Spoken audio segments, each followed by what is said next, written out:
There are, however, cases where a Batman rises to the position of a favorite and then he becomes the terror of the company or the battalion.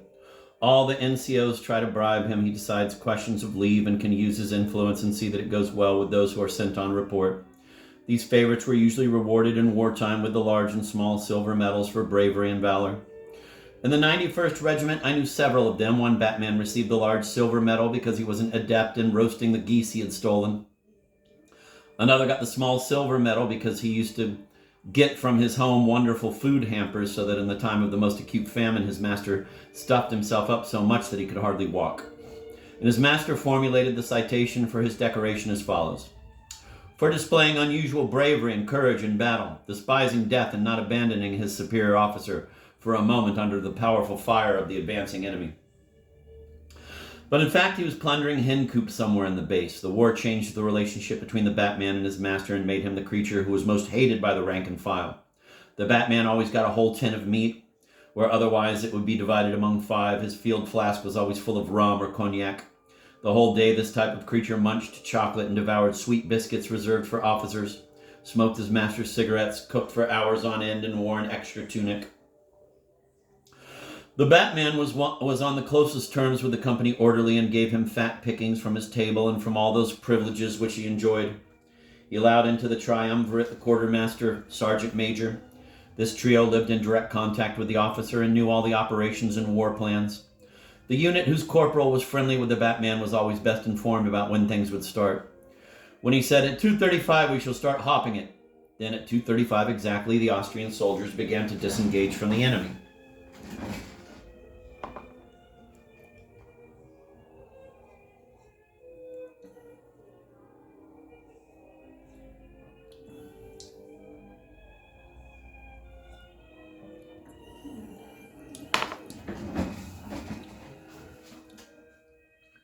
The Batman was on the most intimate terms with the field kitchen and always liked to hang around the cauldron and give orders as though he were in a restaurant and had the menu before him.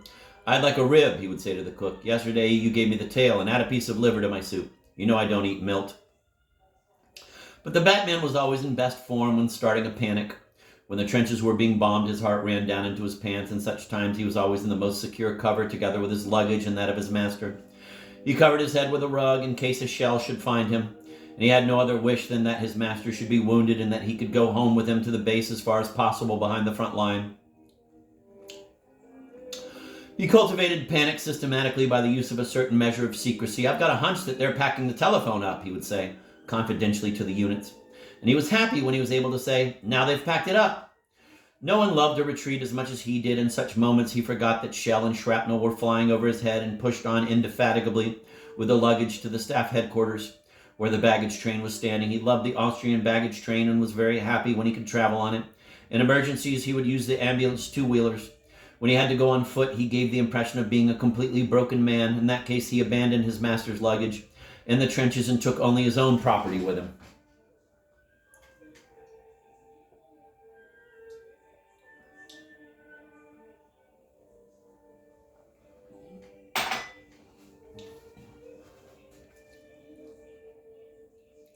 Should it happen that the officer escaped capture by running away and the Batman was caught, he never forgot under any circumstances to take his master's luggage with him into captivity. It then passed into his own ownership and he clung to it with might and main. I once saw a captured Batman who had gone on foot with others from Dubno to Darnica beyond Kiev. Besides his own haversack, he had with him the haversack of his superior officer who had escaped capture, 5 hand cases of different shape and size, 2 blankets, and a pillow, apart from another piece of luggage which he carried on his head. He complained that the Cossacks had stolen 2 of his cases. I shall never forget that man who dragged himself in this way across the whole of the Ukraine. He was a walking removal van, and I can never understand how he was able to carry off this luggage and drag it for so many hundreds of kilometers, and then go with it as far as Tashkent, look after it, and die of spotted typhus on it in a prison camp. Today, Batmen are scattered over the whole of our republic, and they tell of their heroic deeds. It was they who stormed Sokal, Dubno, Nis, and the Kiev. Every one of them is a Napoleon. I told our colonel to ring staff headquarters, and they say it can start. Most of them were reactionaries, and the rank and file hated them. Some of them were informers, and it was their special delight to watch someone being seized and bound. They developed into a special caste. Their selfishness knew no bounds. Lieutenant Lukas was a typical regular officer of the ramshackle Austrian monarchy. The cadet school had turned him into a kind of amphibian. He spoke German in society, wrote German, read checkbooks, and when he taught in the course for 1 year volunteers, all of whom were Czechs, he told them in confidence, "Let's be Czechs, but no one needs to know about it. I'm a Czech too."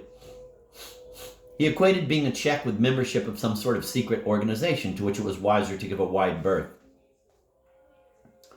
Otherwise, he was a decent man who was not afraid of his superiors and looked after his company at maneuvers, as was seemly and proper. He always found them comfortable quarters in barns, and often let the soldiers roll out a barrel of beer at the expense of his own modest salary. He liked it when his men sang songs on the march. They had to sing even when they went to and from drill, and walking by the side of his company, he sang with them. And when it was midnight black, the oats jumped out of the sack. Tan tan tara, zing, bum. He enjoyed the affection of his men because he was unusually just and was not in the habit of bullying anyone. The NCOs trembled before him, and in a month he could reduce the most brutal sergeant major to a perfect lamb. He could shout, it is true, but he never swore. He used choice expressions and sentences. "You see," he said, "I really don't like punishing you, my boy, but I can't help it because the efficiency and courage of an army depends on discipline, and without discipline an army is a reed swaying in the wind. If you don't have your uniform in order and your buttons properly sewn on, or if they're missing, it is obvious that you are neglecting the responsibilities you owe to the army. Perhaps it may seem incomprehensible to you that you are being put in detention just because yesterday at an inspection there was one button missing on your tunic. In other words, a tiny unimportant matter which in civil life would be completely overlooked. But, you see, in the army, neglect of your personal appearance like that must result in your punishment. And why? It's not a question here of a missing button, but of your having to get used to order. Today you forget to sew on a button and start getting slack. Tomorrow you already find it a bore to dismantle your rifle and clean it. The day after you'll forget your bayonet in a pub somewhere, and finally you'll fall asleep at your post, because with that unfortunate button you already started on the downward career of a scrimshanker. So that's it, my boy, and I am punishing you to save you from an even worse punishment for things you might do if you slowly but surely began to forget your duties. I'm sending you to detention for 5 days, and over your bread and water I want you to reflect that punishment is not revenge, but just a means of education. Its object is to reform and improve the soldier who is being punished." He should have been a captain long since, but his cautiousness and the nationality question had not helped him because he always behaved towards his superiors with complete frankness, and any kind of bootlicking in official relations was beneath him. This is what he had retained of the character of a peasant from South Bohemia, where he was born in a village among dark forests and lakes. Although he was just to the soldiers and did not bully them, he had one special trait in his character. He hated his batmen because he always had the bad luck to get the most disgusting and mean ones imaginable. He hit them across the jaw, boxed their ears, and tried to train them by precept and deed, not looking upon them as soldiers. He struggled with them hopelessly for a number of years, changed them continually, and finally sighed, "Now I've got another filthy bastard." He regarded his batmen as the lowest form of animal life. He was very fond of animals. He had a Harz canary, an Angora cat, and a stable pinscher.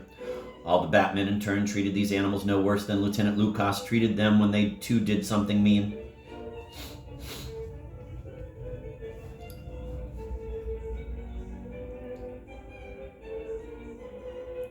They starved the canary. One batman knocked one of the Angora cat's eyes out. They beat the stable pinscher every time they saw it, and finally one of Sveik's predecessors took the wretched animal off to Pankratz to the Skinner, where he had him put away, paying 10 crowns for it from his own pocket without any regrets. Then he simply told the lieutenant that the dog had run away from him on a walk. The very next day, that batman was marching with the company of the drill ground. When Sweik came to report to Lukas that he was starting his duties, the latter took him into a sitting room and said, "The chaplain recommended you, and I hope you won't disgrace his recommendation. I've already had a dozen batmen, and not one of them has ever settled down with me. I must warn you that I'm strict and that I punish terribly any meanness or lying. I require you always to tell me the truth and to carry out all my orders without grumbling. If I say to you, jump into the fire, then you must jump into the fire, even though you don't want to. What are you looking at?" Sweik was looking with interest sideways at the wall where a cage hung with a canary in it, and fixing his kindly eyes on the lieutenant, he answered in a gentle, good-natured tone, "Humbly report, sir, there's a Harz canary there." And after having interrupted in this way the flow of the lieutenant's words, Sweik adopted a military stance and looked him straight in the eyes without blinking.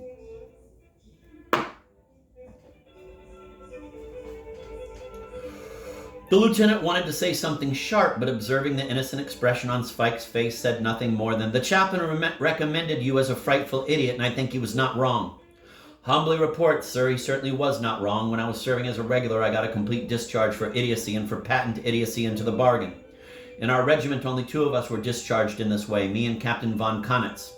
And whenever that captain went out in the street, if you'll pardon me, sir, he always at the same time picked his left nostril with his left hand, and his right nostril with his right hand, and when he went with us to the parade ground, he always made us adopt a formation as though it was going to be a march past, and said, 'Men, ahem, remember, ahem, that today is Wednesday because tomorrow will be Thursday, ahem.'" Lieutenant Lucas shrugged his shoulders like a man who did not know how to express a certain thought and could not immediately find words to do so. He went from the door to the window on the other side of the room, past Sweik and back again. All this time Sweik did eyes right or eyes left wherever the lieutenant was, and did it with such a marked expression of innocence on his face that the lieutenant lowered his gaze to the carpet and said something which had no connection at all with Sweik's observation about the stupid captain. "Yes, with me there's got to be order, cleanliness, and no lying. I like honesty, I hate lies, and I punish them mercilessly. Do you understand?" "Humbly report, sir, I understand. There's nothing worse than when someone tells a lie. As soon as he starts getting tied up, he's done for. In a village behind Pelhimroth, there was once a teacher called Marek who used to keep company with the daughter of the gamekeeper, Spira. The gamekeeper gave him to understand that if ever he had a rendezvous with the girl in the forest and he found him there, he'd shoot a brush full of salt into his backside. The teacher sent him a message that it was not true, but once when he was going to meet the girl, the gamekeeper caught him and was just about to carry out the operation on him when the teacher excused himself by saying that he was only picking flowers. And then after that he said he had gone to catch some beetles and got more and more tied up until finally he got into a panic and swore that he had gone out to set traps for hares.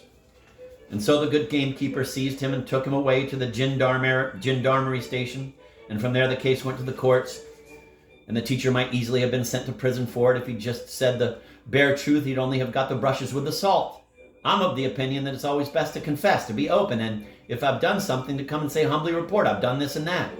And as for honesty, that's always a jolly good thing, because it's always the best policy. It's just like in those walking races. As soon as a chap begins to cheat and run, he's already disqualified.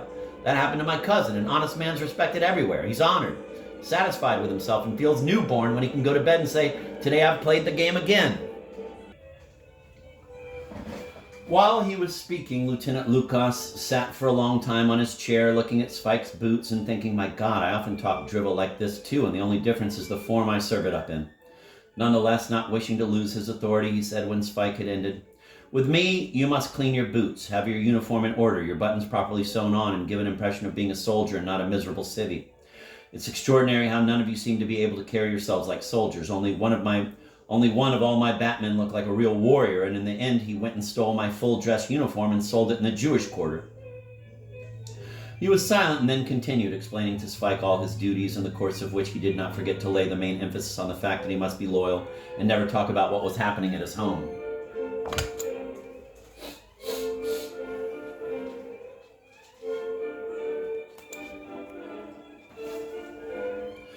Ladies pay me visits, he added. Sometimes one of them stays overnight if I'm not on duty the next day. If that happens, you'll bring us our coffee in bed when I ring. Do you understand?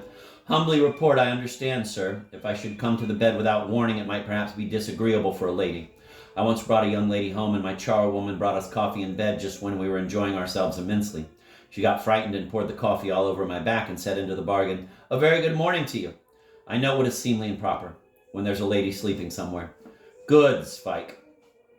We must always show exceptional tact to the ladies, said the lieutenant, who was getting into a better temper, because the conversation was touching a subject which filled his leisure hours between the barracks, the parade ground, and card playing.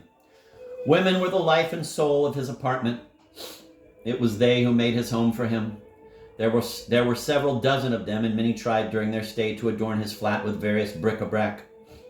One lady, the wife of a cafe proprietor who lived with him for a whole fortnight until her husband came for her and took her home, embroidered for him a delightful table runner, put monograms on all his underclothing, and might indeed perhaps have completed the embroidery of all the wall hangings if her husband had not destroyed the idol.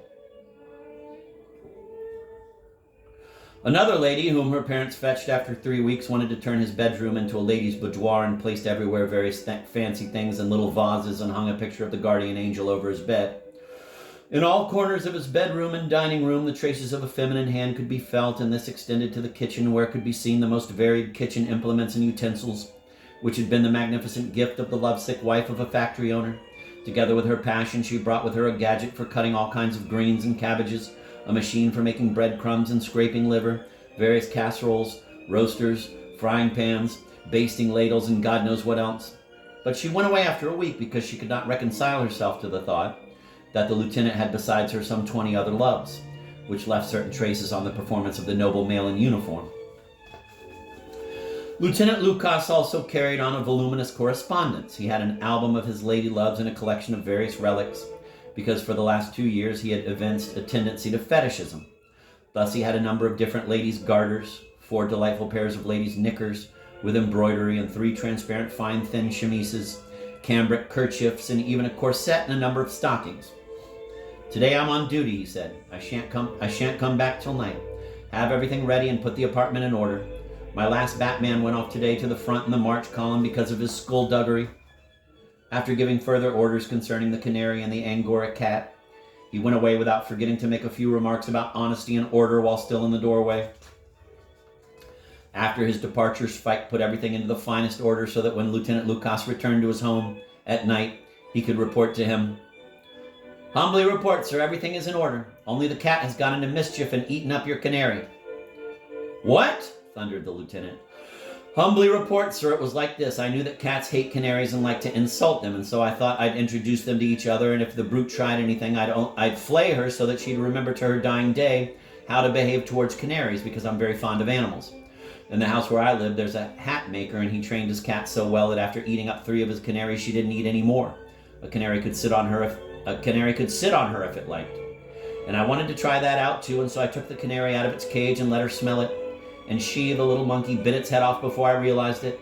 I really never expected such cattishness from her. If it had been a sparrow, sir, I wouldn't have said anything, but a lovely canary like that from the Hars?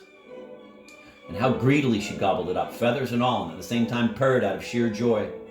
They say cats have no musical education and can't stand it when a canary sings because the brutes don't understand it.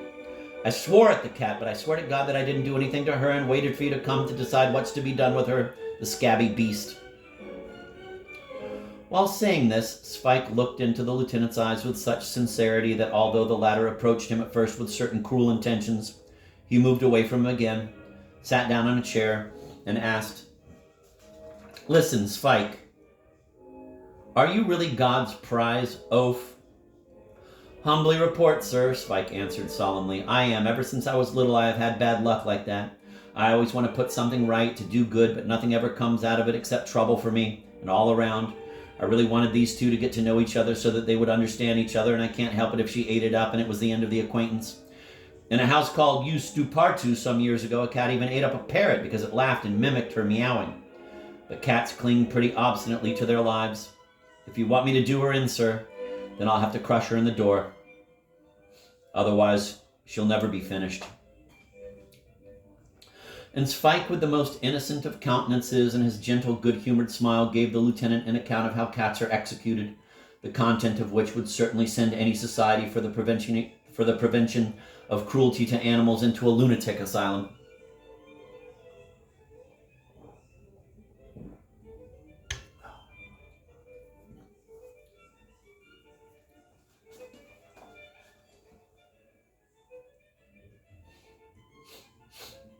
In telling this, he revealed such expert knowledge that Lieutenant Lucas forgot his anger and asked, "So you know how to look after animals? Have you got some feeling for them? Do you love them?" "I like dogs best of all, sir," said Sweik, "because they offer a profitable business for anyone who knows how to sell them. I wasn't able to do it because I've always been honest, but all the same people used to be after me and say I'd sold them a lame duck instead of a healthy thoroughbred, as though all dogs must be thoroughbred and healthy, and everyone at once asked for a pedigree, so that I had to have pedigrees printed and turn some mongrel from Kosfir, which had been born in a brickworks, into the most thoroughbred aristocrat from the Bavarian kennels of Armin von Barheim. And really, people were only too happy if it turned out so well that they had a thoroughbred at home. I could perhaps have offered them a Vrostvis Pom as a dachshund, and they would only have been rather surprised that such a rare dog coming all the way from Germany was shaggy and didn't have bow legs. They do that in kennels. They do that in all kennels. You should see, sir, the fiddles which go on with these pedigrees in the big kennels. There are really very few dogs existing which could say of themselves, I'm a thoroughbred. Either its mama forgot herself with some frightful monstrosity, or its granny did, or else it's had several papas and inherited a bit from each. From one its ears, from another its tail, from another again the tufts on its snout, from a third its muzzle, from a fourth its hobbling legs, and from a fifth its size. And if it had had 12 such papas, you can imagine, sir, what such a dog looks like. I once bought a dog like that called Balabin. After all his papas, he was so ugly that all dogs avoided him, and I only bought him out of pity because he was so abandoned. And he always used to sit at home in a corner and was so unhappy till I had to sell him as a stable pincher. What gave me the most trouble was dyeing him so that he had a pepper and salt color. In this condition, he went with his master to Moravia, and from that time on, I've never set eyes on him anymore. The lieutenant began to be extremely interested by this sinological lecture, and Sweik was able to continue without interruption. Dogs can't dye their hair like ladies do. This always has to be done by the person who wants to sell them. If a dog is so old that it's completely gray and you want to sell it as a year-old puppy, or pretend that the old daughter is only 9 months old, then you must buy some silver nitrate, dissolve it, and paint the dog black so that it looks quite new. And you must feed it like a horse with arsenic so that it gains strength, and you must clean its teeth with sandpaper like they use for cleaning rusty knives. And before you lead it out to be sold to a customer, you must pour some slivovice down its throat so that it gets a bit tipsy. Then it'll immediately get lively, gay, bark joyfully, and make friends with anyone, like a drunken town councilor. But the main thing is this: you must talk to people, sir, and go on talking to them until the customers get completely crazy. If anyone wants to buy a miniature pinscher off you and you have nothing else at home but a pointer, you must be able to talk him into taking away with him a pointer and not a miniature pinscher. And if by chance you only have a miniature pinscher at home and someone comes to buy a fierce German Mastiff for a watchdog, you must fool him so that he takes away in his pocket the tiny little miniature pinscher instead of the Mastiff. When I used to be in the dog business, a lady came in to tell me that her parrot had flown out into her garden, so she said, and that some little boys who were playing Indians in front of her villa had just seized it, torn all the feathers from its tail, and decked themselves up in them like police.